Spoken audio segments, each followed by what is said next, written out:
Salam. Selamat pagi. Belum kompak ya. Salam. Salam. Sekali lagi salam. Ya, kita harus semangat ya untuk kita beribadah kepada Tuhan. Karena kapan lagi kita bisa bertemu Tuhan ya bersama-sama kalau kita ini tidak ibadah ya. Yuk kita akan siapkan hati kita, siapkan pikiran kita. Karena Tuhan sudah menyertai sepanjang minggu ini. Kami percaya ya semua yang ada di sini sudah diberkati Tuhan. Amin, Bapak Ibu. Amin.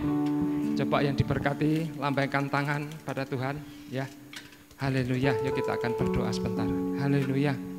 Bapa Surgawi, kami mengucap syukur ya buat sepenuh hari, sepanjang waktu dan seminggu ini Tuhan sudah memberkati kami semua karena penyertaan Tuhan yang sempurna bagi kami. Untuk itu Bapa, kami mau datang kepada Engkau, membawa hidup kami, persembahan kami hanya kepada Tuhan. Sebelum kami datang, Tuhan kuduskan, sucikan hidup kami, ampuni segala dosa pelanggaran kami, biar kami ini layak membawa persembahan yang benar di hadapan Tuhan. Berkati kami semua, teristimewa yang bertugas, dan kami semua yang hadir di tempat ini, karena kami membutuhkan Tuhan, dan biar ibadah yang kami kerjakan tidak sia-sia, karena Engkau hadir dan memberkati kami.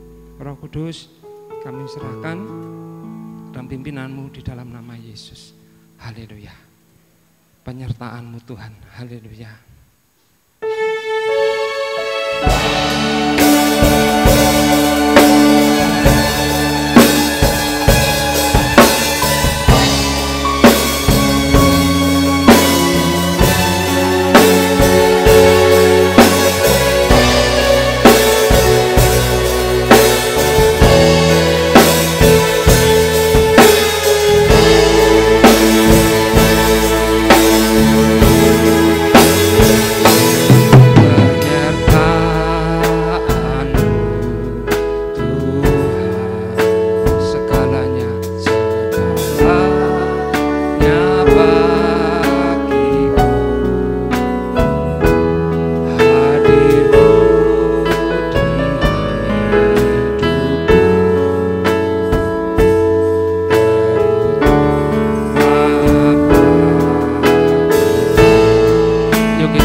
Segala bagi kita hanya bagimu. Kami mau Tuhan hadir-Mu lebih di hidup.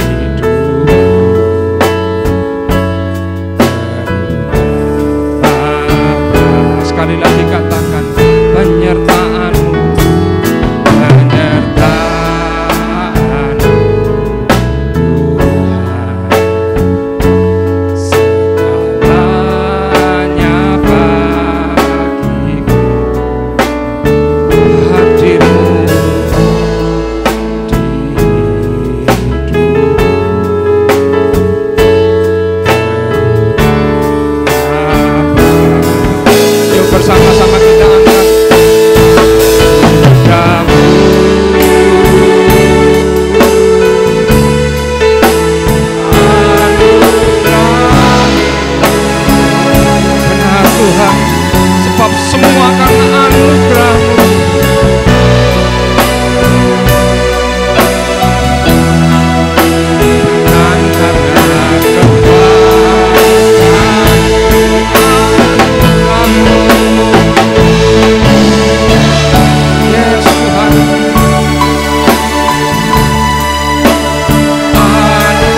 terus rasakan hadirat Tuhan hadir dalam hidup kita.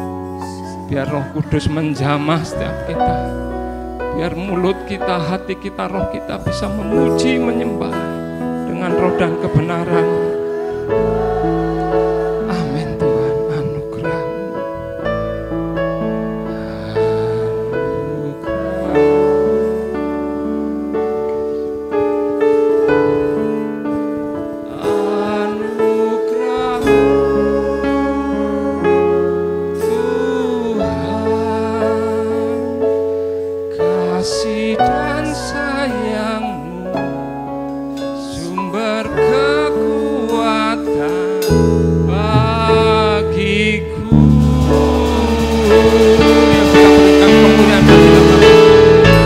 Haleluya.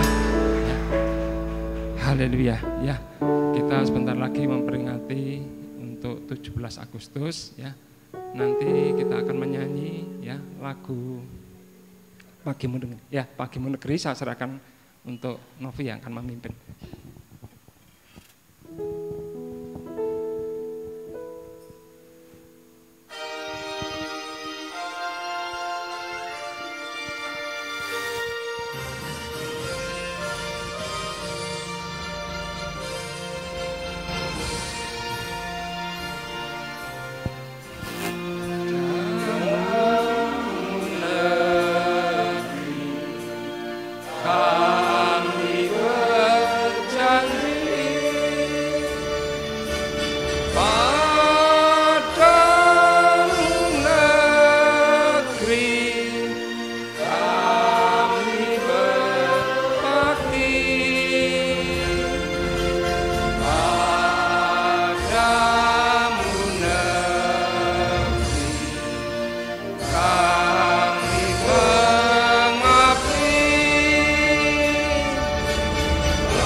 Kita tepuk tangan untuk yang bangsa kita ya.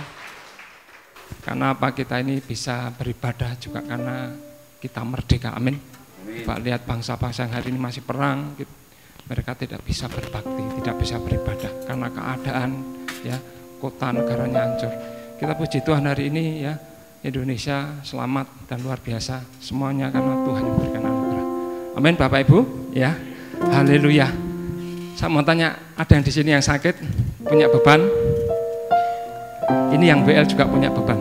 Ya, saya juga punya beban dan pergumulan yang berat. Tetapi lagu ini mengatakan Tuhan Yesus sungguh baik. Kau angkat sakitku, kau angkat beban hidupku. Karena Yesus itu dahsyat. Amin. Saya percaya, ya pergumulan saya juga Tuhan akan angkat. Saat saya bisa menyembah, memuji dengan benar. Ya, pulang dari tempat ini yang sakit disembuhkan. Amin, mau? Ya, yang punya pergumulan bisa dilepas. Amin. Karena Tuhan Yesus sangat baik. Haleluya, Tuhan Yesus sangat baik. Haleluya. Yuk kita semangat.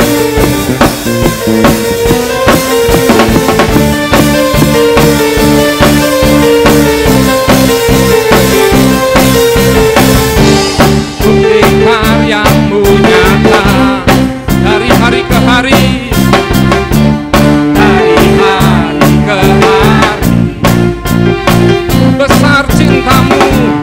Besar cintamu nyata dari generasi ke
Coba toleh kanan kiri, yang sakit sudah kelihatan sembuh belum? Yang wajahnya suram harusnya semeringah ya, amin. Masih kuat berdiri? Masih kuat? Ini ada lagu baru yang baik ya. Nanti kita belajar bersama ya. Judulnya Bermegah di Dalam ya. Ini lagu ini diciptakan orang-orang yang punya kondisi iman yang kuat. Ya meskipun hari-hari ini kondisi sulit ya, tetapi karena punya iman yang kuat, dia terus bermegah di dalam Tuhan. Amin. Sehingga apa-apa yang kita pergumulkan, Tuhan berikan jawaban yang jauh lebih besar, lebih hebat, lebih dahsyat. Amin. Bermegah di dalam. Yang kita nyanyi dulu, Bapak Ibu nanti mendengar sebentar, nanti kita nyanyi bersama-sama. Ya.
Haleluya. Bapak Ibu percaya ya Tuhan tuh hadir di atas pujian. Amin. Di atas penyembahan. Nah, sebelum kita mendengar firman Tuhan, biar sekali lagi Tuhan hadir melalui pujian kita dan nanti Tuhan akan memberkati saat kita mendengar firman Tuhan. Haleluya. Terima kasih. Ku naikkan pujian bagimu buat semua perbuatanmu, sungguh mulia dan sempurna kasih-Mu yang Engkau beri. Ku naikkan pujian bagimu buat semua pengorbananmu. Yesus, Kau layak terima semua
Engkau lihat tangan-tangan yang terikat Tuhan. Engkau lihat tangan-tangan yang terus memuji Engkau. Kekal sampai selamanya. Kau layak terima pujian. Kau layak diagungkan. Kau layak terima pujian. Kekal sampai selamanya. Kau layak terima pujian. Kau layak diagungkan. Benar Tuhan, Kau layak terima pujian. Kekal sampai selamanya.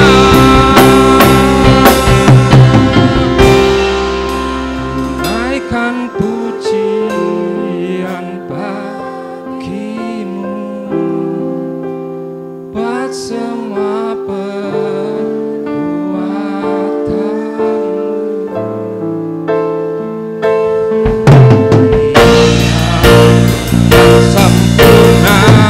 Yang sempurna. Sampaikan pada Pak Alex.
Kita akan bersama-sama berdoa.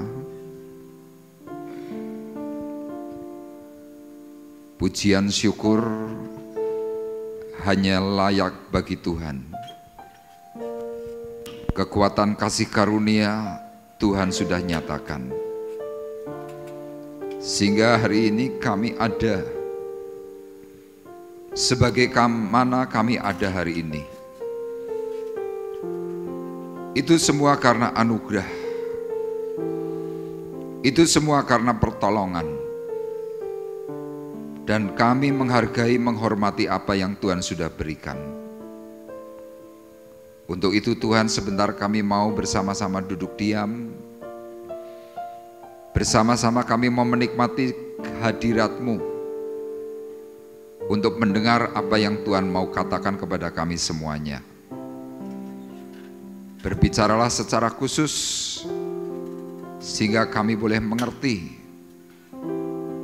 apa yang menjadi kelemahan, apa yang menjadi kekurangan dalam diri kami. Biarlah suara pengurapan dari tempat maha tinggi pagi hari ini turun menaungi kami semuanya, dan kami siap menerimanya. Terima kasih Bapa di surga, berkati kami semua. Dalam berkat nama Tuhan Yesus Kristus kami sudah berdoa. Dan kita semua yang siap diberkati oleh Tuhan bersama-sama berkata, amin. Puji Tuhan, dipersilakan duduk. Shalom. Shalom. Haleluya. Puji Tuhan. Baik Bapak Ibu, kita pagi hari ini akan kembali melanjutkan pembelajaran kita di dalam tema khotbah di atas bukit. Minggu yang lalu kita sudah bersama-sama belajar bagaimana Yesus mengungkapkan hal yang tersembunyi. Ya, firman Tuhan memberikan catatan hari itu Yesus yang sedang melakukan penginjilan, kemudian Yesus naik ke atas bukit dan di situ dia melihat ada orang banyak. Orang banyak ini mengikuti Tuhan dengan satu tujuan, ingin dipulihkan. Kemudian firman Tuhan memberikan catatan bahwa hari itu Yesus memperhatikan. Nah, yang diperhatikan adalah orang-orang yang sakit. Firman Tuhan mengatakan bahwa orang yang lelah jiwanya, orang yang lemah, orang yang mengalami lumpuh, dan orang yang kerasukan setan. Nah, minggu yang lalu diceritakan bahwa itu semua terjadi karena apa? Yang pertama karena orang-orang itu merasa hebat. Ya, orang kalau sudah mulai merasa hebat, pasti Tuhan pun akan diabaikan. Sama dalam diri kita, kadang-kadang kita mungkin merasa hebat, merasa tidak mungkin sakit. Tuhan izinkan sakit. Kemudian hal yang kedua, apa yang menjadi penyebab kelelahan jiwamu atau sakitmu? Karena yang kedua suka mencari kesenangan diri sendiri. Ya, minggu yang lalu diceritakan tentang hedonisme. Yakobus, mungkin tolong mic-nya bisa ditambahi volumenya sama channel AUX 1. Ya, orang yang suka mencari kesenangan diri sendiri ini akan berakibat berurusan dengan Tuhan. Kenapa? Hidupnya tidak peduli. Kemudian hal yang ketiga yang terakhir, karena engkau keras hati. Ya, orang yang keras hati itu biasanya apa? Tidak mau diberi nasihat. Merasa yang paling benar, merasa yang paling baik, merasa paling suci. Nah, tiga unsur inilah yang disampaikan oleh Tuhan, kemudian Tuhan ungkapkan apa yang menjadi penyebab sakit. Nah, kadang kita yang mengalami sakit, kadang-kadang kita berpikir Tuhan tidak cinta. Tetapi kalau kita belajar dari Alkitab yang kita miliki, justru kalau engkau diizinkan sedang mengalami kelemahan tubuh, engkau mengalami sakit, engkau mengalami keterpurukan, firman Tuhan memberikan catatan, justru Tuhan sangat cinta kepada Anda. Tapi kalau saya menyampaikan perkataan ini, tentu ada banyak dari kita yang mengatakan, saya nggak cocok Pak, kalau apa yang disampaikan oleh Pak Arif tentang sakit, kemudian itu adalah cinta Tuhan. Nah, kita akan lihat buktinya dalam surat Ibrani pasal 12, ayat 6-8 dan kemudian ayat yang ke-11. Ini adalah bukti cinta kasih Tuhan yang dicatat oleh Rasulnya Tuhan untuk kita semuanya. Ibrani 12 ayat 6-8 dan ayat 11, nanti saya akan bacakan ayat 6, nanti akan dipandu oleh saudara Arif ayat yang ke-7. Firman Tuhan berkata demikian, karena Tuhan menghajar orang yang dikasihinya, dan ia mendesak orang yang diakuinya sebagai anak. Jika kamu harus menanggung ganjaran, Allah memperlakukan kamu seperti anak. Di manakah terdapat anak yang tidak diajar oleh ayahnya? Tetapi jikalau kamu bebas dari ganjaran yang harus diderita setiap orang, maka kamu bukanlah anak tetapi anak-anak gampang. Ayat 11. Memang tiap-tiap ganjaran pada waktu ia diberikan tidak mendatangkan sukacita, tetapi duka cita. Tetapi kemudian ia menghasilkan buah kebenaran yang memberikan damai kepada mereka yang dilatih olehnya. Amin. Bapak Ibu sekarang percaya bahwa ketika Anda sedang kena masalah, problem, apapun yang menjadi permasalahan pergumulan Anda, Anda adalah orang yang disayang oleh Tuhan. Amin. Sekali lagi ayat ini mau menjelaskan, menjabarkan karena Tuhan menghajar orang yang dikasihinya. Saya seringkali menyampaikan, kalau kita sampai tidak punya masalah, kita tidak punya problem, kita tidak pernah sakit, secara unsur duniawi kita akan berkata, oh Tuhan cinta. Buktinya apa? Hidupku aman. Tapi melalui ayat ini kita tahu, justru orang yang tidak pernah mengalami problem, hidupnya tidak aman. Kenapa tidak aman? Karena Tuhan biarkan dirimu. Dan saya berani pastikan orang-orang seperti itu bukannya tidak pernah ditegur. Tapi kerap kali orang-orang itu tidak pernah merespon. Akhirnya apa ya, pembiaran. Sama saudara kalau punya anak, waktu salah, mungkin waktu berbuat yang tidak benar, Anda pasti tegur. Anda pasti marahi, hajar.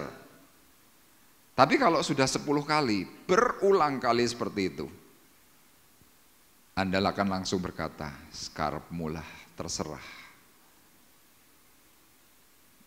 Orang kalau sudah dibiarkan begitu, apakah kemudian rezekinya seret?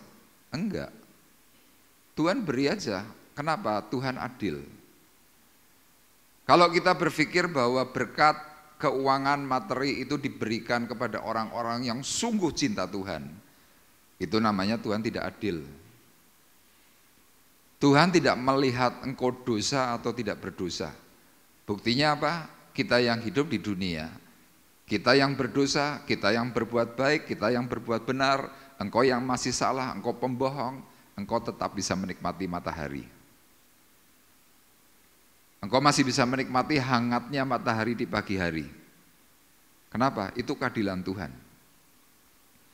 Tetapi berdasarkan perkataan ayat firman Tuhan, kalau kita sampai dibiarkan, akhir hidup kita ini bisa celaka. Makanya dalam ayat 11 tadi dikatakan, memang tiap-tiap ganjaran pada waktu ia diberikan tidak mendatangkan sukacita tetapi duka cita. Kita pasti nelongso, kita pasti nangis, kita pasti akan bertanya, Tuhan kenapa? Ini enggak enak. Nah, penulis dari surat Ibrani berkata, tetapi kemudian ia menghasilkan buah kebenaran yang memberikan damai kepada mereka yang dilatih olehnya.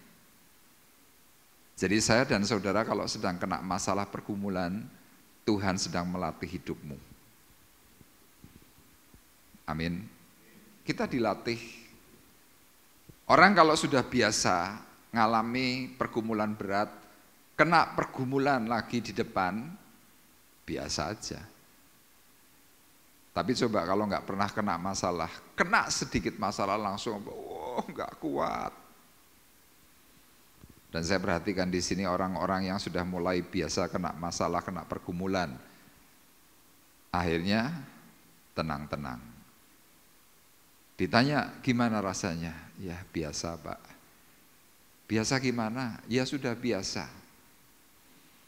Nah pagi hari ini kita akan bersama-sama kembali belajar melanjutkan eksposisi dari Yohanes pasal 5. Pembahasan kita adalah ayat 13 sampai 16. Kalau minggu lalu ayat 3 sampai dengan ayat yang kelima. Hari ini kita belajar ayat 13 sampai dengan yang ke-16. Kita nanti akan cari tahu kenapa kita dihajar dan kapan kita disayang. Orang disayang bukan berarti tidak pernah diajar. Orang disayang tetap ditegur. Orang disayang tetap mengalami sesuatu disiplin. Makanya pagi hari ini saya memberikan tema memalukan atau memuliakan. Memalukan atau, yuk kita baca bersama-sama. 2, 3. Memalukan atau memuliakan. Yang memalukan gambarnya perempuan yang lagi teriak. Wah. Kita masih sering begitu enggak? di rumah teriak-teriak, di jalan teriak-teriak, maaf, misuh-misuh. Di jalan kita mungkin mengatakan yang nggak bagus, itu memalukan. Tapi kalau orang yang memuliakan Tuhan itu pembawaannya tenang. Tenang dan tetap tenang. Kapan saudara bisa tenang? Waktu saudara pernah ngalami sakit. Kalau belum pernah ngalami sakit yang berat, biasanya kita akan arogan. Tapi coba kalau kita pernah ngalami sakit, atau sedang sakit. Kita sakit, ada yang menyinggung. Ya kita cuma begini, ya sudahlah. Kenapa? Lu ngurusi badan sakit aja setengah mati kok ngurusi lain. Makanya kalau ada di antara kita sudah sakit, diizinkan sakit masih arogan. Hati-hati. Kenapa? Itu mempermalukan Tuhan. Kadang kita diarahkan, dididik oleh Tuhan itu dengan cara halus, tetapi kadang kita nggak sadar. Tapi melalui pemberitaan firman ini kita akan bersama-sama belajar. Yuk kita akan melihat dalam Matius pasal 5 ayat 13 sampai dengan ayat 16. Kita akan baca secara bergantian bersama-sama, nanti Bapak Ibu akan dipandu oleh Saudara Arif. Saya akan baca ayat 13 terlebih dahulu. Firman Tuhan berkata demikian. Kamu adalah garam dunia, jika garam itu menjadi tawar, dengan apakah ia diasinkan? Tidak ada lagi gunanya selain dibuang dan diinjak orang. Kamu adalah terang dunia, kota yang terletak di atas gunung tidak mungkin tersembunyi. Lagi pula orang tidak menyalakan pelita lalu meletakkannya di bawah gantang, melainkan di atas kaki dian sehingga menerangi semua orang di dalam rumah itu. Demikianlah hendaknya terangmu bercahaya di depan orang, supaya mereka melihat perbuatanmu yang baik dan memuliakan Bapamu yang di surga. Amin. Puji Tuhan. Kalau Bapak Ibu perhatikan pasal 4 bicara orang sakit, pasal 5 mulai dari ayat 1 bicara tentang ucapan bahagia. Ucapan bahagia itu adalah jalan keluar untuk seseorang bisa mengerti kenapa dirimu sakit. Nah, sesudah ucapan bahagia itu disampaikan oleh Tuhan, Tuhan masuk dalam perikop berikut, garam dan terang dunia. Kenapa Tuhan mengungkapkan dari posisi sakit, kemudian memberitahu bagaimana caranya supaya engkau sembuh dari sakit dengan cara ucapan bahagia, dan kemudian Tuhan mencoba mengaplikasikan apa penyebab dirimu sakit, sehingga muncullah tentang garam dan terang dunia. Nah Bapak Ibu perlu ketahui, Tuhan memberikan kepada kita predikat yang ekstrim. Ada 2 predikat kita.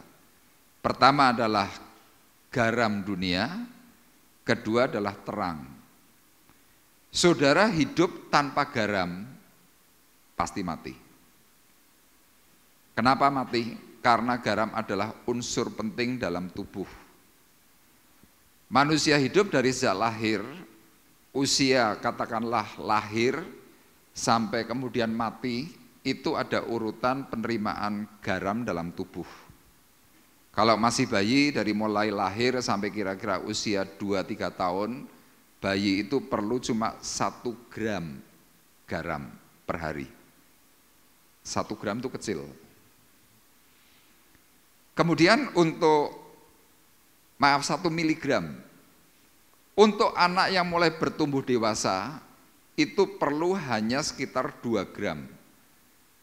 Kita manusia yang sudah dewasa rata-rata butuhnya 5 miligram. Jadi itu tidak sampai sebesar 1 sendok teh.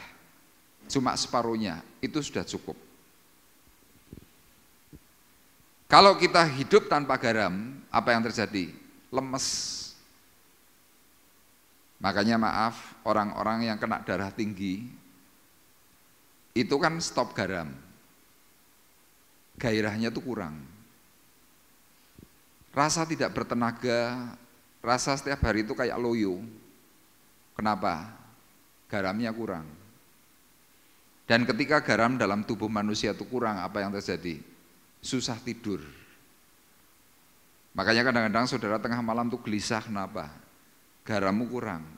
Tapi yang repot ketika engkau sudah kena darah tinggi, makan garam, darah tinggimu melonjak. Kenapa? Dalam sistem tubuhmu ini sudah mulai kacau. Penyebab kacaunya kenapa? Adrenalinmu berubah. Kenapa adrenalinmu berubah? Karena engkau mengalami problem hati.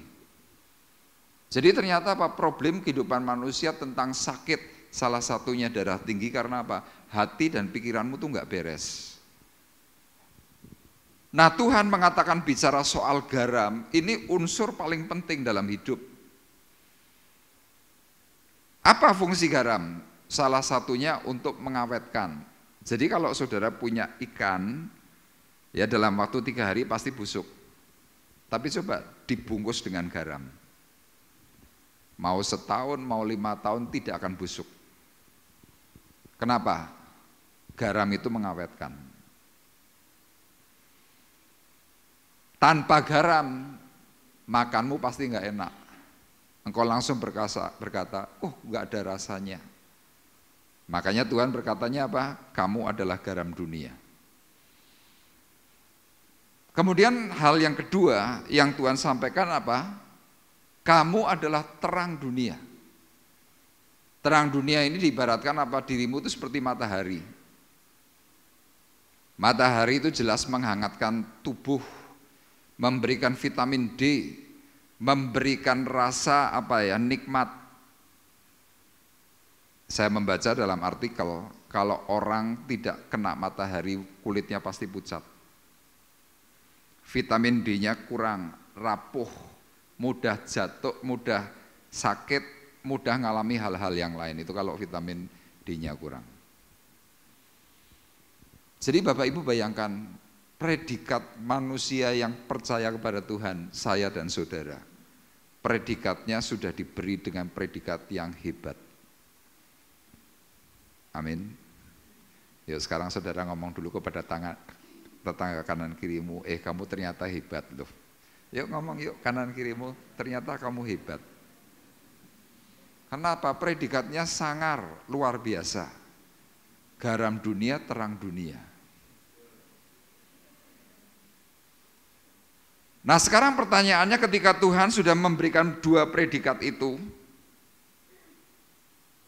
apakah yang Tuhan sudah berikan itu benar-benar bisa real dalam diri kita? Jawabannya tidak. Kita kadang-kadang tidak menjadi garam dunia.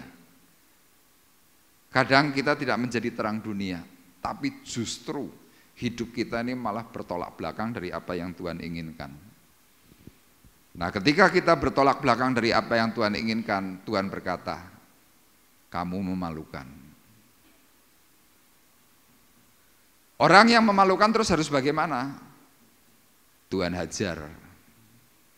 Bukan karena Tuhan benci, tapi Tuhan menginginkan, ayo kamu harus benar. Ayo kamu harus bangkit. Ayo kamu harus jadi berkat.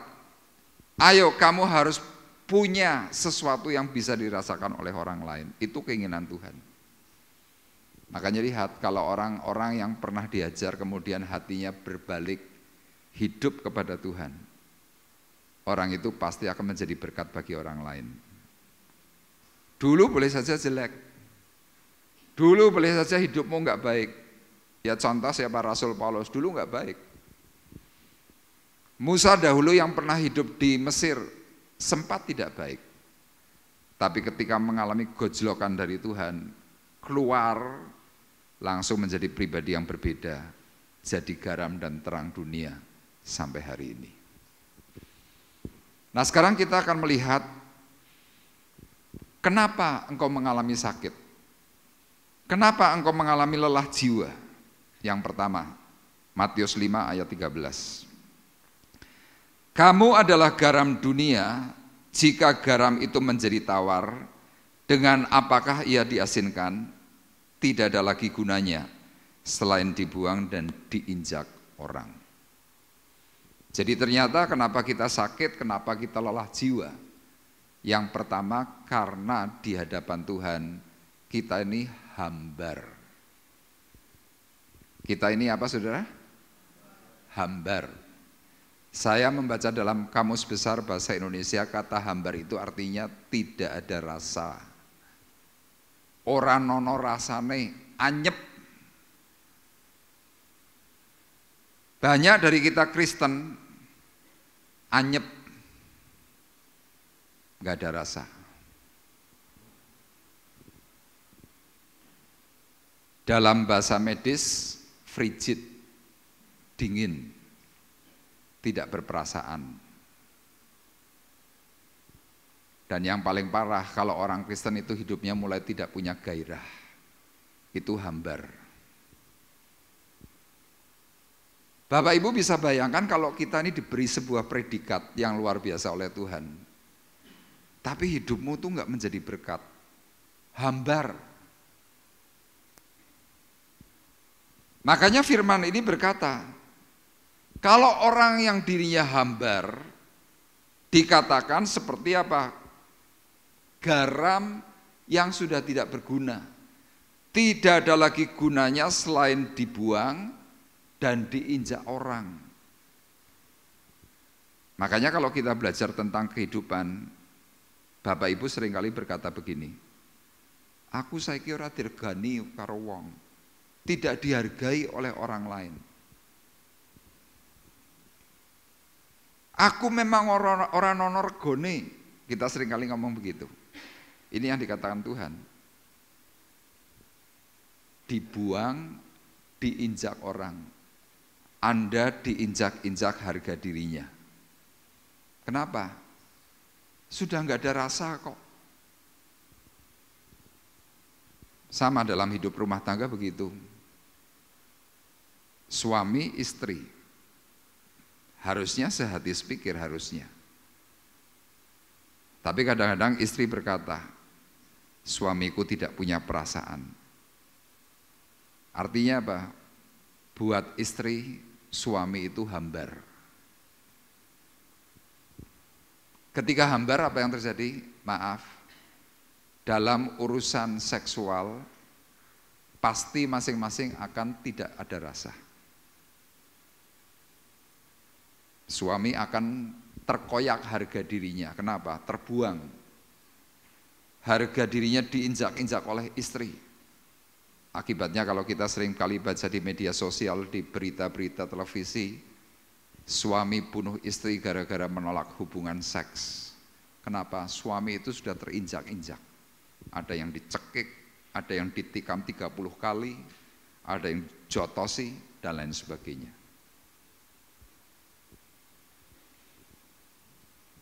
Tapi masing-masing kita kerap kali tidak sadar bahwa itu yang menjadi penyebab adalah apa? Dari perilaku kita yang menunjukkan satu sikap hambar. Dan di hadapan Tuhan, hambar itu mengecewakan, memalukan. Akibat dari itu semua apa? Ya kita akan urusan dengan Tuhan sebagai pemilik hidup ini. Saudara tiba-tiba divonis, kamu sakit ini, kamu sakit ini. Nah dalam Kolose pasalnya yang ke-4 ayat 6 kita perhatikan. Mungkin bisa ditampilkan ayatnya, Kolose 4 ayat 6. Ya, saudara perhatikan. Hendaklah kata-katamu senantiasa penuh kasih, jangan hambar, sehingga kamu tahu bagaimana kamu harus memberi jawab kepada setiap orang. Bapak Ibu, suami istri, sering enggak istrimu atau suamimu kalau lagi diajak ngomong cuma jawabnya gini, ya. Kita ngomong banyak, ya. Termasuk kepada anak-anak. Anak-anak kalau diajak ngomong jawabannya gitu. Kamu gini-gini nih. Ya. Kalau orang tua yang peka langsung ngomong, kamu kalau diajak ngomong yang benar ya. Jawabannya jangan hambar. Orang niat, misalkan begitu. Bahasa itu bisa menunjukkan kita ini punya gairah atau tidak. Biasanya istri yang menjawabnya hambar, anak yang menjawab hambar, suami yang menjawab hambar, biasanya apa? Karena lawan bicaranya sudah mulai nggak enak, ngegas. Mulai menunjukkan hal-hal yang tidak menyenangkan daripada ngamuk, dijawab ya, tapi tidak punya rasa, hambar. Zaman Rasul Paulus menuliskan dalam surat Kolose, dia menjumpai orang-orang seperti itu.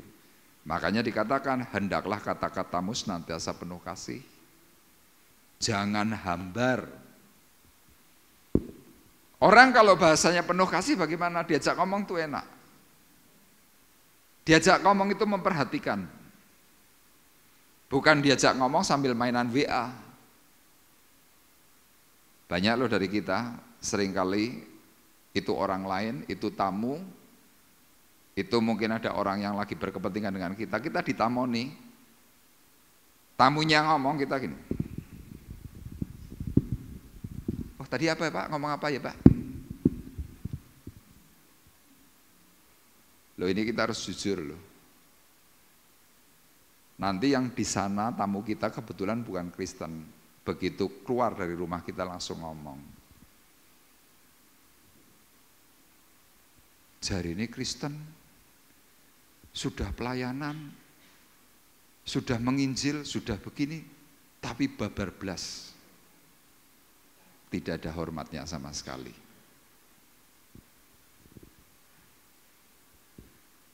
Yuk coba yuk kita check up masing-masing kita, sehari waktu kita untuk WA itu berapa puluh jam, termasuk bangun tidur.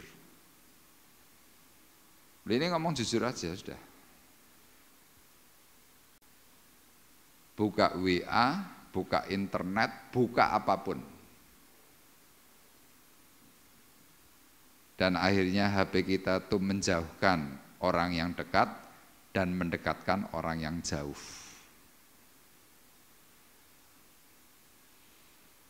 Pernah suatu hari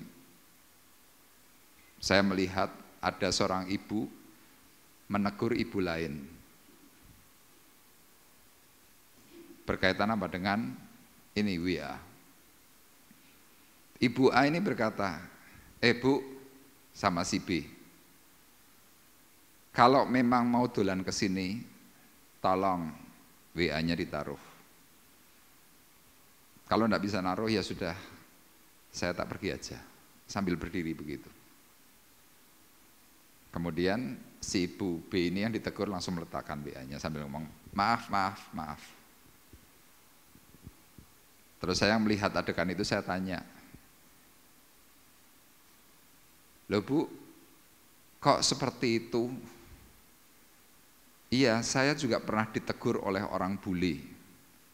Orang bule itu datang ke tempat saya untuk bisnis, saya enggak mainan WA, tapi saya berkepentingan karena ada yang sakit. Bule itu pun negur saya. Dari sejak hari itu, perilaku si Bu A ini berubah. Kalau ada tamu, seandainya mau terima WA pun permisi. Permisi ya, maaf, ada yang penting.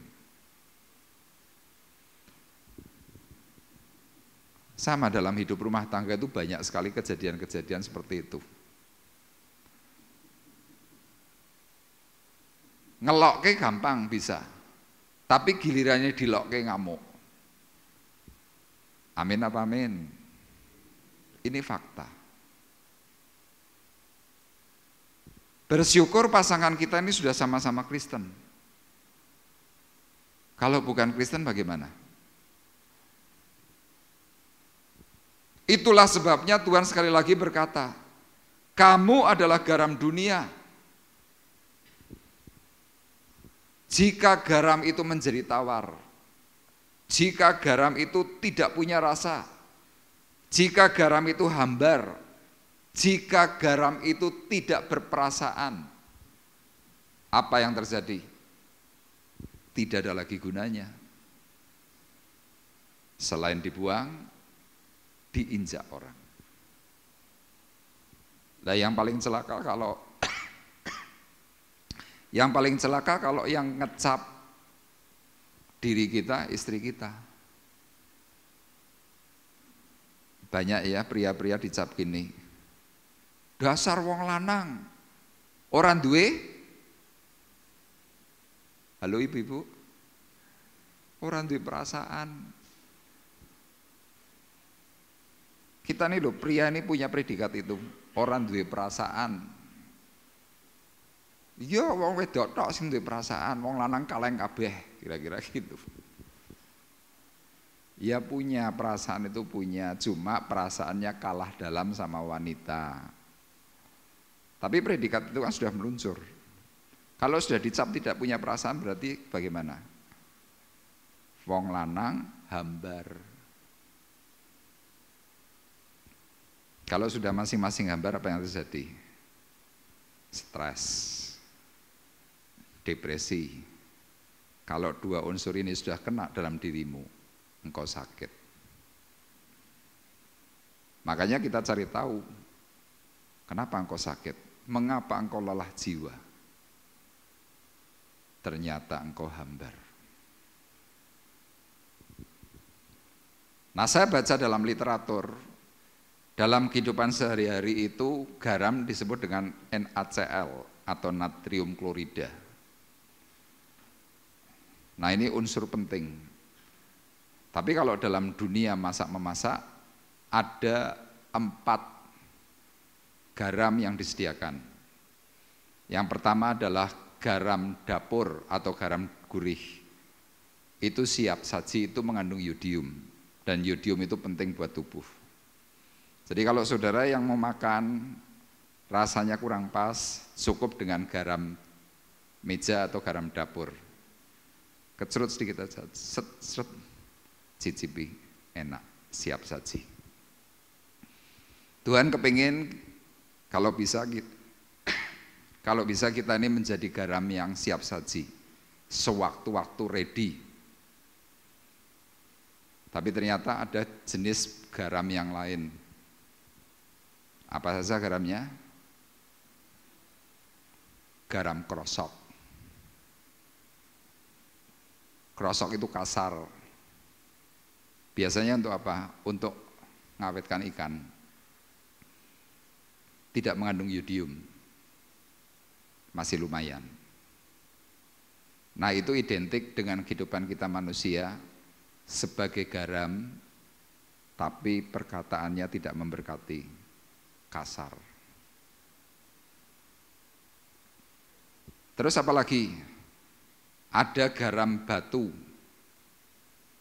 Garam batu itu bentuknya kotak. Harganya paling murah. Nah, garam ini kalau mau dipergunakan kudu digetoki dulu. Kuantemi sik baru bisa dipakai. Itu gambaran orang Kristen yang sukanya dikentongi.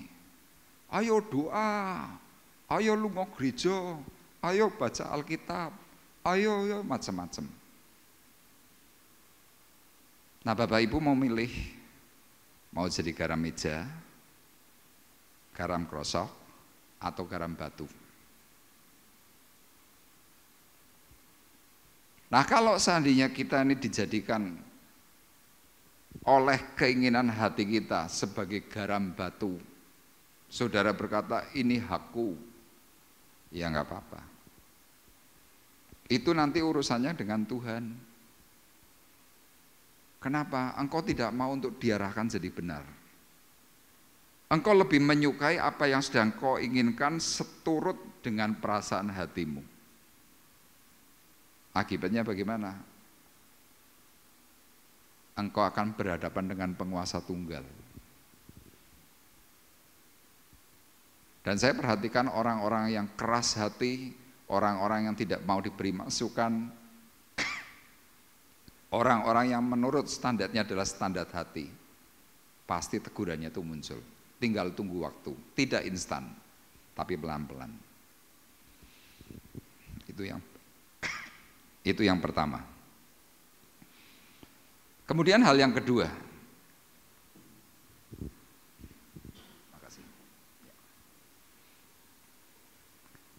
Hal yang kedua, ya kenapa engkau lelah jiwa dan engkau sakit?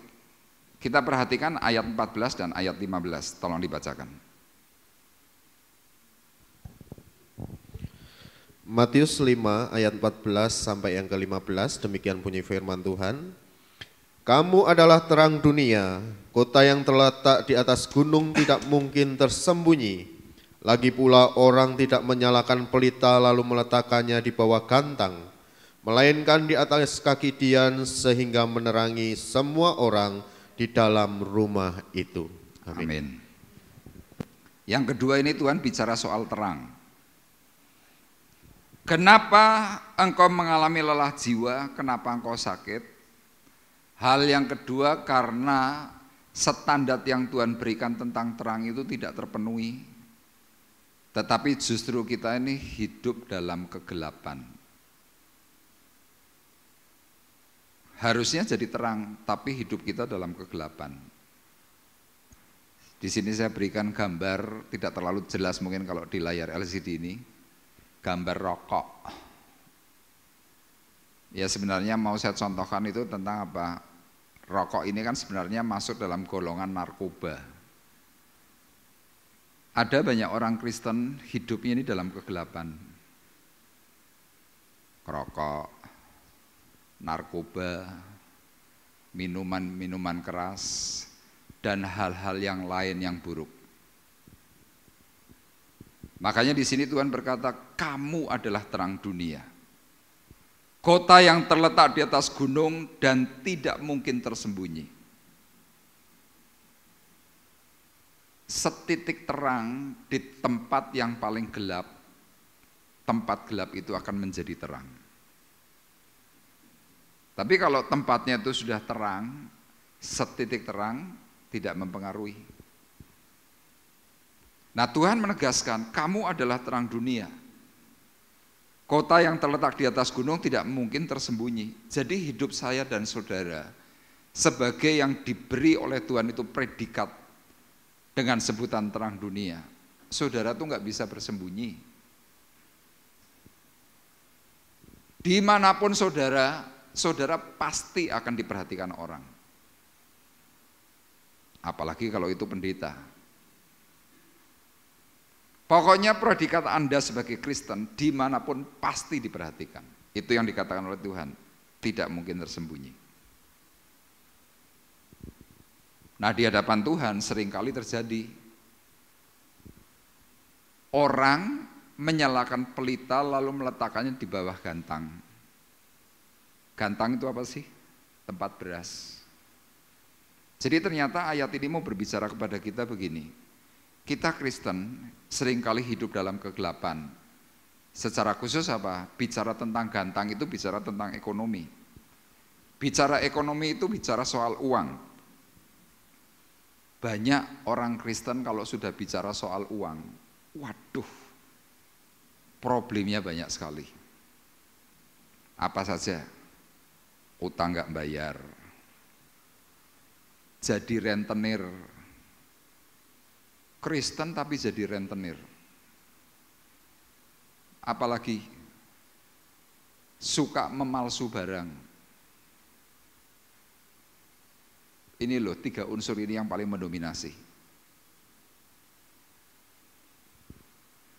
Saya pernah melayani orang non-Kristen datang ke tempat saya.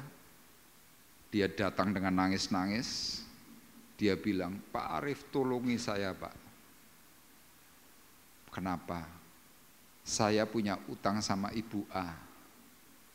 Terus sudah sekian tahun. Terus setiap bulan saya kena bunga 5%. Padahal kalau sudah saya hitung Pak, ini sudah lunas bertahun yang lalu, tetapi saya harus tetap bayar itu.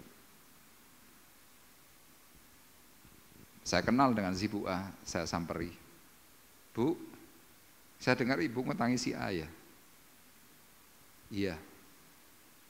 Kasihan loh Bu, kan harusnya sudah impas. Jawabannya Anda tahu? Gimana? Pak Arif mau gantikan semua itu. Saya ini hidupnya dari situ. Saya janda. Bapak pendeta ngomong enak saja. Saya bilang, ya harusnya misalkan ibu mau memberikan pinjaman, ya coba diperingan. Ini yang jadi masalah, nama Tuhan loh Bu. Saya bilang begitu. Wah, ngamuk dengan saya. Sejak hari itu orang ini tidak mau bicara dengan saya. Sejak hari itu.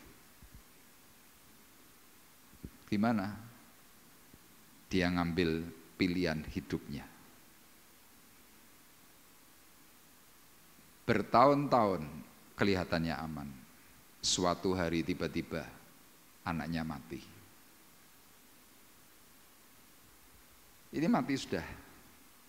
Bertahun kemudian anaknya cerai.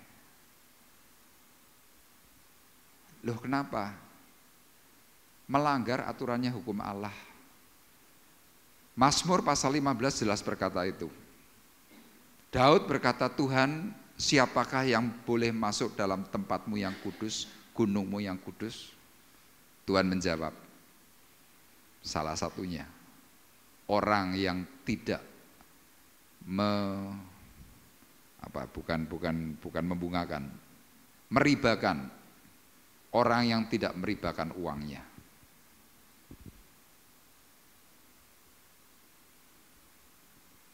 Jadi kita perlu hati-hati. Minjemi cuma 1,5% loh. Ya di mata Tuhan Anda sudah melakukan riba. 3%, 5%, bahkan yang lebih tegel 10%. Kalau di Temanggung itu terkenal dengan kata ngelimolasi, nyepului, nah itu bahaya itu. Kita tidak lagi menjadi terang. Engkau hidup dalam kegelapan. Statusmu adalah anak terang, tapi engkau hidup dalam kegelapan. Berkaitan dengan apa? Meletakkan terang itu di bawah gantang, di bawah tempat nasi, dengan berbagai macam alasan.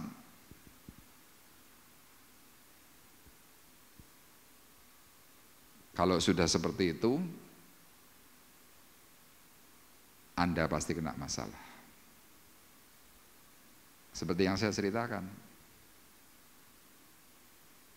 Terus hari ini orang itu sudah berhenti belum? Sudah. Tapi harus mengalami banyak masalah. Ini perkara-perkara sepele yang kerap kali masih terjadi dalam kehidupan kita.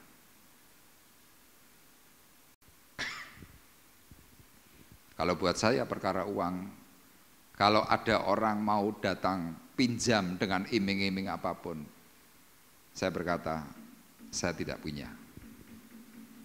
Tapi Anda saya bantu.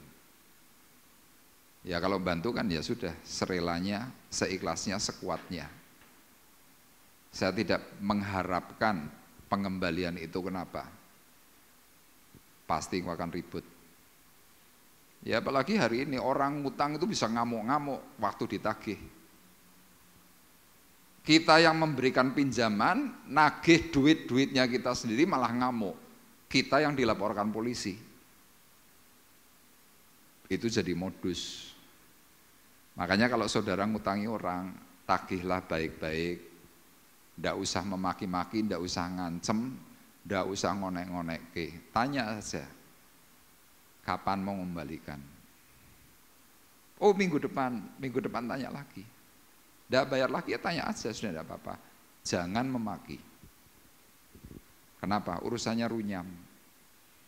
Dan Anda harus percaya, kalau Anda berbuat baik, Anda memberikan yang terbaik, nanti Tuhan yang akan mengembalikan. Itu saja. Kenapa? Tuhan itu adalah Allah yang adil, Allah yang baik. Tapi kalau kita nuruti hati kita, kita malah hidup dalam kegelapan. Engkau yang akan jadi masalah. Makanya lihat ada banyak sekali kasus gara-gara uang orang bunuh diri. Gara-gara uang engkau stres, engkau depresi. Di Surabaya itu ada itu, ya memang nilainya memang fantastis. Sampai telanjang nagih kepada sebuah bank. perempuan ini. Kenapa? Dia tidak pernah rela. Jadi hal yang kedua ini penting. Kenapa engkau sakit? Kenapa engkau lelah jiwa? Karena engkau hidup dalam kegelapan. Dan yang terakhir, apa keinginan hati Tuhan? Tuhan kepingin kamu harus pulih. Makanya yang ketiga adalah apa? Kita harus jadi berkat. Jadilah berkat. Yuk kita baca bersama-sama Matius 5 ayatnya yang ke-16. Matius 5 ayat 16.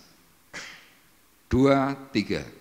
Demikianlah hendaknya terangmu bercahaya di depan orang, supaya mereka melihat perbuatanmu yang baik dan memuliakan Bapamu yang di surga. Perkataan ini sifatnya anjuran. Tuhan menganjurkan kalau engkau ingin pulih, engkau ingin sembuh, hatimu enggak capek, pikiranmu enggak capek, engkau enggak lelah jiwa.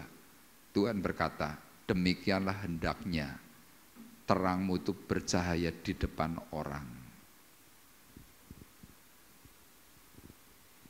Bercahaya di depan orang. Supaya mereka melihat perbuatanmu yang baik. Jadi waktu perbuatanmu itu baik, tanpa sadar, engkau memuliakan Bapa yang di surga. Saudara enggak usah ngomong, aku apik loh, enggak usah gitu. Saudara cukup melakukan perbuatan, enggak usah cerita perbuatanmu.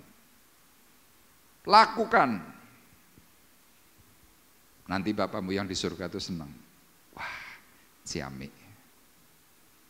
Ciamik. Tapi kalau kita selalu ceritakan itu pada orang, kita mengelulukan diri sendiri, itu justru memalukan. Makanya lihat kenapa orang seringkali ngalami sakit. Karena seneng ngungkit-ngungkit. Orang kalau ngungkit itu artinya apa? Inginnya dihargai, ingin dihormati lebih. Oh, si A itu kalau enggak tak bantu tetap miskin, tetap melarat. Dulu tak bantu. Nanti cerita sekian. Nah itu ngungkit-ngungkit. Kalau orang itu tidak membalas kebaikanmu gimana? Engkau sakit hati, engkau kecewa. Engkau langsung ngomong, aku kurang apa? Kabeh tak keke, das kuwe meh tak keke was kuwi. Lah jajal dasmu keke kan dia mesti mati. Tapi lihat kita seringkali enggak sadar. Peristiwa ngungkit-ngungkit selalu mengingat perbuatan baik yang sudah pernah kita lakukan, membuat dirimu kecewa dan membuat dirimu sakit. Makanya lihat kadang-kadang ada banyak orang sakit bukan karena orang itu sakit, tapi enggak kuat mengatasi perasaan hatinya. Kalau buat saya, nolongi orang, layani orang, melakukan perbuatan baik apapun, ya sudah itu cuma hal yang perlu kita lakukan. Makanya Tuhan Yesus pernah berkata tentang hamba yang baik. Tuhan berkata, kalau kamu sudah melakukan perbuatanmu, berkatalah kepada dirimu sendiri, aku memang hamba yang tidak berguna, yang melakukan perbuatan Tuanku. Sudah titik. Jadi engkau dihargai ya puji Tuhan, tidak dihargai ya puji Tuhan. Diberi persembahan kasih puji Tuhan, tidak ya enggak masalah. Kenapa? Tuhan nanti akan beri dari berbagai sektor yang lain. Caranya bagaimana? Ya caranya Tuhan. Makanya ayat ini kelihatan sepele, tetapi kalau kita mau renungkan baik-baik, Tuhan menghimbau, demikianlah hendaknya terangmu bercahaya di depan orang, supaya mereka melihat perbuatanmu yang baik dan memuliakan Bapa yang di surga. Contohnya siapa? Mother Teresa. Orangnya sudah tua, bungkuk, jalan setengah mati, tetapi dia menampung semua orang. Hidupnya di Kalkuta, India. Sederhana. Tapi lihat, dia sudah mati, perbuatan baiknya sampai hari ini masih dikenang orang. Kenapa? Dia tidak minta pujian. Kenapa Mother Teresa bisa melakukan itu semuanya? Kisah 10 ayat 38. Yuk kita baca bersama-sama. 2, 3. Yaitu tentang Yesus dari Nazaret, bagaimana Allah mengurapi dia dengan Roh Kudus dan kuat kuasa. Dia yang berjalan berkeliling sambil berbuat baik dan menyembuhkan semua orang yang dikuasai iblis, sebab Allah menyertai dia. Nginjil sambil berbuat baik. Ini yang Yesus lakukan, nginjil sambil berbuat baik. Kita nginjil tapi tidak berbuat baik, malah ngelek-ngelek. Malah kita ceritakan kebusukan-kebusukan orang lain. Malah kita menegatifkan orang lain yang begini-begitu, padahal nginjil. Dan saya berani pastikan orang itu tidak jadi berkat. Orang hanya berkata, nginjilnya pinter, ngomongnya pinter, tapi tidak ada perbuatan baik yang dimunculkan. Tuhan memberikan contoh, bukan hanya cuma sekedar bicara, tetapi dia lakukan dengan bukti. Ibu Teresa melakukan itu untuk apa? Untuk mengenang Yesus memberikan teladan yang baik, nginjil sambil berbuat baik. Sama hidup kita akan dikenang, mungkin tidak dikenang oleh orang banyak, tapi minimal dikenang oleh keluargamu. Nanti cucumu bisa ngomong, aku dulu punya emak, aku dulu punya engkong, apik. Nggak ribut-ribut, baik. Itu akan menjadi kenangan yang indah. Kenapa? Namamu akan selalu diingat. Tetapi kalau ada nanti dari antara keluargamu cuma ngecap, percuma. Urusan sama mami, urusan sama papi, ora nono genai, geger terus. Anakmu tidak mengenang. Hatimu akan sedih sampai kau dipanggil pulang. Hari ini tiba saatnya, tiba waktunya. Waktu Tuhan itu tidak lama. Pilihan kita mau memalukan atau memuliakan Tuhan, itu ada dalam diri kita masing-masing. Saya sebagai hamba Tuhan hanya menyampaikan, tapi keputusan ada di dalam diri kita. Itu pilihan. Dan biarlah firman Tuhan ini boleh menjadi berkat. Ketika engkau mau memuliakan Tuhan, engkau pasti disembuhkan Tuhan. Amin. Tuhan memberkati. Ku tetap cinta,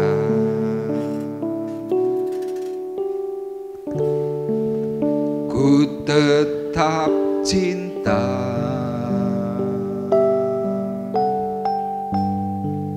walau badai datang menerpa, ku tetap cinta.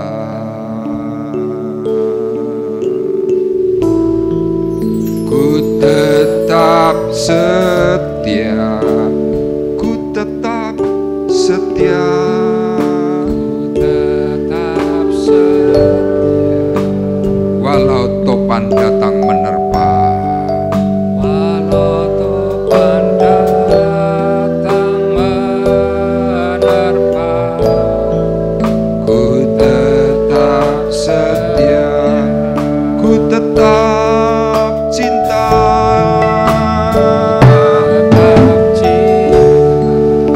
Mari bersama-sama ungkapkan hatimu kepada Tuhan. Ku tetap cinta,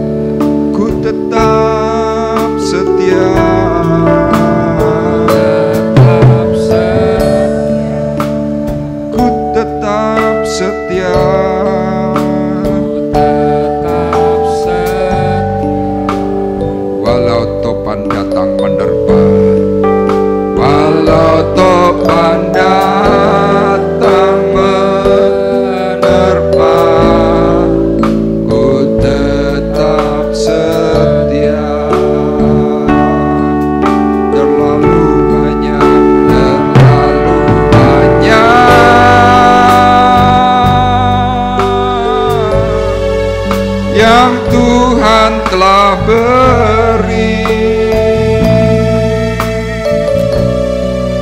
Takkan mungkin ku balas dari apa yang ku miliki.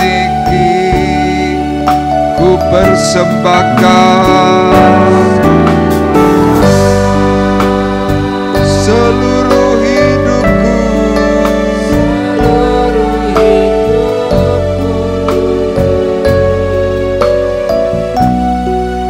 dan ku tetap cinta, biar ku tetap setia untuk selama-lamanya. Terlalu banyak, terlalu banyak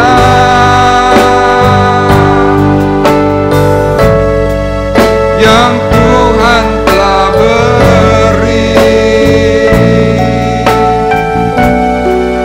Takkan mungkin ku balas dari apa yang ku miliki. Ku persembahkan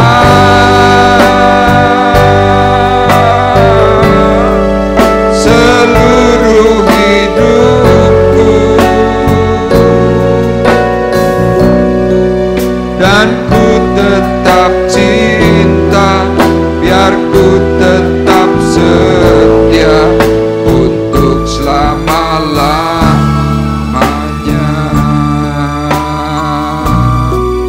Biar ku tetap cinta, biar ku tetap setia untuk selama-lamanya.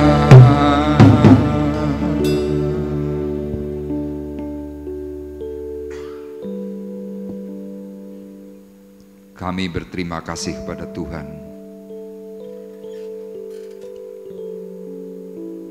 karena kami diingatkan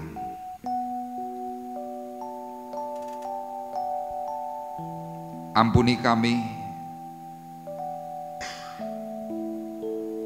kalau hidup kami tidak mempunyai perasaan yang baik kepada Tuhan. Ampuni, kuduskan kami, beri kami hikmat pengertian-Mu Tuhan,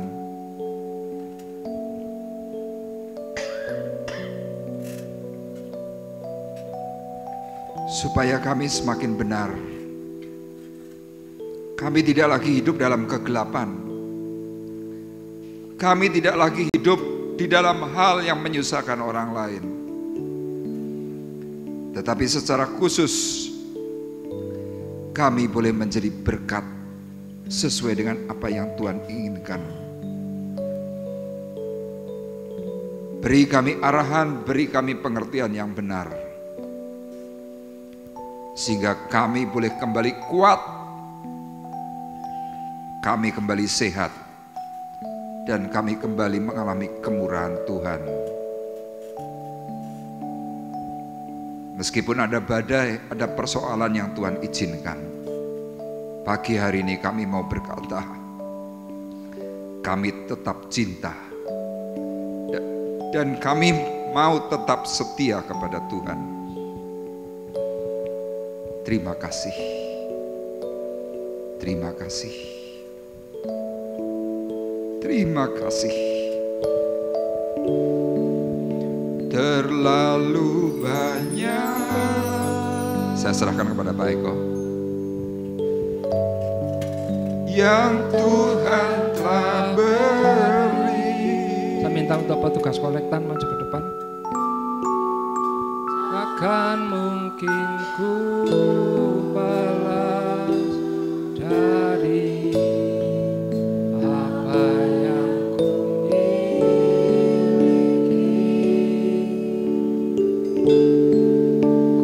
persembahkan seluruh hidupku, seluruh hidupku,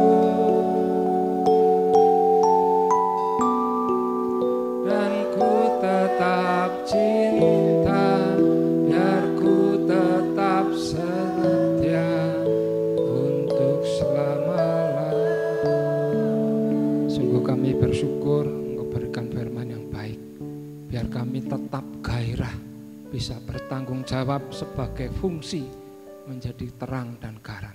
Sehingga kami disukai banyak orang, disukai Tuhan dan diberkati.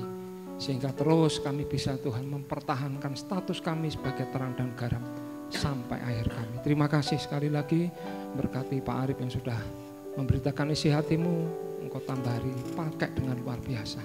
Dan kalau sebentar kami akan memberikan persembahan kami, Tuhan berikan hati kami biar kami bisa memberikan yang terbaik dari harta kami untuk pelebaran kerajaan di tempat ini. Kolektan yang mengerjakan juga Tuhan berkati. Terima kasih, kami mau memberikan yang terbaik untuk Engkau di dalam nama Tuhan Yesus Kristus. Haleluya. Ya, terima kasih buat persembahan Bapak Ibu semua. Baik, kita akan bersama-sama mengakhiri perjumpaan ibadah kita pagi hari ini. Saya kembali mengundang Bapak Ibu untuk bangkit berdiri. Kita akan berdoa. Tuhan Bapa di surga, Bapa yang baik, Engkau adalah kami yang hidup. Engkau adalah penolong dan Engkau adalah terang bagi kami semuanya. Sebelum kami berpisah Tuhan, kami berdoa untuk rekan-rekan kami yang berulang tahun, untuk Ike, untuk Selvi, untuk Cecil, Tuhan, untuk Anik dan juga Ibu Ngatmi. Berkat anugerah kasih Bapa di surga turun bekerja atas mereka semua. Pertolongan Tuhan yang ajaib mengalir dalam hidup mereka dan mereka boleh menjadi alat kemuliaan bagi nama Tuhan. Keluarganya diberkati, hidup aktivitasnya juga ditolong diberkati oleh Tuhan. Dan kami percaya Tuhan mereka boleh bertumbuh dalam iman yang semakin benar dan mempermuliakan nama Tuhan. Kami hari ini berdoa Tuhan untuk Bapak Suparwoto yang masih mengalami kelemahan tubuh karena sakit. Untuk Ibu Harsi yang juga mengalami kelemahan yang sama, Tuhan berkati, Tuhan tolong di dalam nama Yesus, dipulihkan dan disembuhkan dengan cara ajaib. Kami pagi hari ini juga berdoa untuk Ibu Eti yang masih opnam di Rumah Sakit Umum Temanggung. Kiranya Engkau jamah, Engkau berkati, Engkau pulihkan. Dan semua obat yang diminum, infus yang dipakai, Tuhan berkati menjadi saluran berkat. Kami percaya Tuhan pertolongan-Mu ajaib, pertolongan-Mu heran, dan mereka yang sakit sudah disembuhkan oleh Tuhan. Kami juga terus berdoa Tuhan untuk anak-anak kami yang bersekolah di dalam kota maupun di luar kota, kiranya Tuhan tolong dengan kecukupan pembiayaan yang daripada Tuhan. Kehidupan mereka diberi hikmat oleh Tuhan sehingga mereka boleh semakin pandai dan mereka boleh menjadi berkat di dalam lingkungan. Kami juga berdoa Tuhan untuk rekan kami yang sedang mencari pekerjaan, Tuhan kiranya menolong dan juga memberkati dengan pekerjaan yang baik. Kami mengingat akan anak-anak yatim piatu, kami mengingat akan para janda-janda dan juga fakir miskin yang masih ada di sekitar kami. Tuhan kiranya berkati, pulihkan, dan mereka Tuhan mengalami pembaharuan, pertolongan daripada Tuhan, sehingga di masa-masa sulit mereka tetap memiliki Tuhan yang menopang. Terima kasih, dan tiba saatnya Tuhan sekarang kami mengangkat hati, mengangkat tangan kami di hadapan Tuhan. Sidang jemaat Tuhan terkasih, marilah kita bersama-sama pulang dengan membawa berkat, damai sejahtera Allah Bapa di surga. Pulanglah membawa kasih karunia Tuhan Yesus Kristus di dalam persekutuan Roh Kudus. Tuhan memberkati engkau dan melindungi engkau. Tuhan menyinari engkau dengan wajahnya dan memberi engkau kasih karunia. Tuhan menghadapkan wajahnya kepadamu dan memberi engkau damai sejahtera mulai dari pagi hari ini sampai Maranatha datang yang kedua kali. Dalam berkat nama Tuhan Yesus Kristus, kami sudah berdoa dan mengucapkan syukur kami, dan kita semua yang diberkati oleh Tuhan bersama-sama berkata, amin. Terima kasih.